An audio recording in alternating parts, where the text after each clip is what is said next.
Exodo Kapitulo 7. Ginaginhawahan ng Diyos si Moises.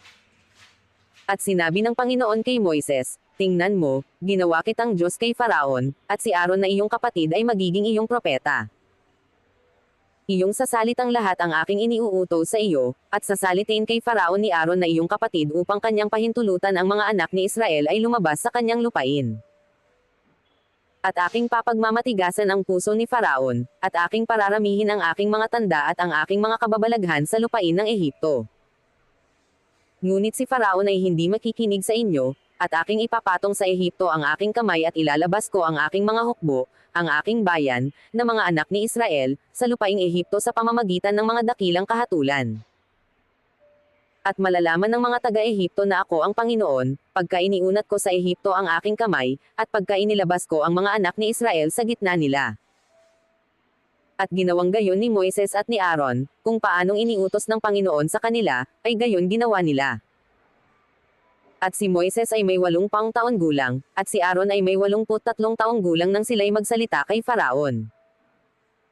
Nilamon ng tungkod ni Aaron ang mga tungkod ni Pharaoh. At nagsalita ang Panginoon kay Moises at kay Aaron, na sinasabi, "Pagsasalita ni Faraon sa inyo, na sasabihin, magpakita kayo ng isang kababalaghan sa ganang inyo, ay iyong ang sasabihin kay Aaron, kunin mo ang iyong tungkod, at ihagis mo sa harap ni Faraon, na magiging isang ahas."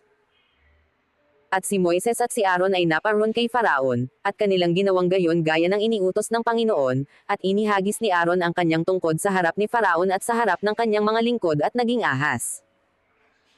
Nang magkagayo'y tinawag naman ni Faraon ang mga marunong at ang mga manghuhula, at sila naman na mga mahiko sa Ehipto, ay gumawa sa gayon ding paraan ng kanilang mga pag-engkanto. Sapagkat inihagis ng bawat isa ang kani-kanyang tungkod, at non-gauging ahas, ngunit nilamon ng tungkod ni Aaron ang mga tungkod nila. At ang puso ni Faraon ay nagmatigas, at hindi niya dininag sila, gaya ng sinalita ng Panginoon.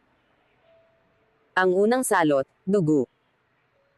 At sinabi ng Panginoon kay Moises, ang puso ni Pharaoh ay nagmatigas, ayaw niyang paalisan ang bayan.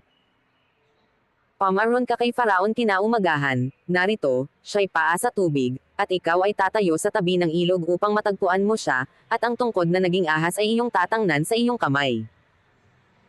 At iyong sasabihin sa kanya, sinugo ako sa iyo ng Panginoon, ng Diyos ng mga Hebreo, na sinasabi, pahintulutan mong ang aking bayan ay yumaon, upang sila'y makapaglingkod sa akin sa ilang at, narito, hanggang ngayon hindi mo dininag.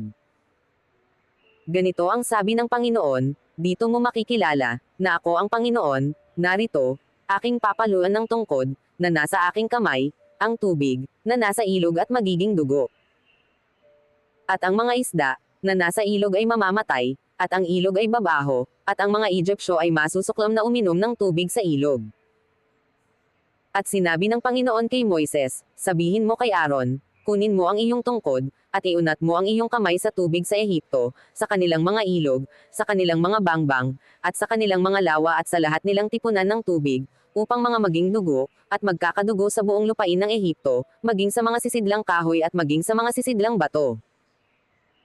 At ginawang gayon ni Moises at ni Aaron, gaya ng iniutos ng Panginoon, at kanyang itinaas ang tungkod, at pinalo ang tubig, na nasa ilog, sa paningin ni Faraon, at sa paningin ng kanyang mga lingkod, at ang lahat ng tubig, na nasa ilog ay naging dugo.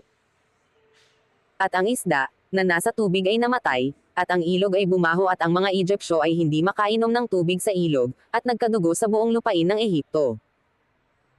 At ang mga mahiko sa Ehipto ay gumawa ng gayon din, sa pamamagitan ng kanilang mga engkanto, at ang puso ni Faraon ay nagmatigas, at hindi niya dininag sila, gaya ng sinalita ng Panginoon. At si Faraon ay pumihit at umuwi sa kanyang bahay, na hindi man lamang nabagbag ang kanyang puso.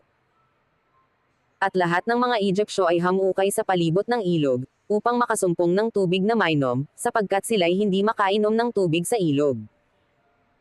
At naganap ang 7 araw, pagkatapos na masalot ng Panginoon ang ilog.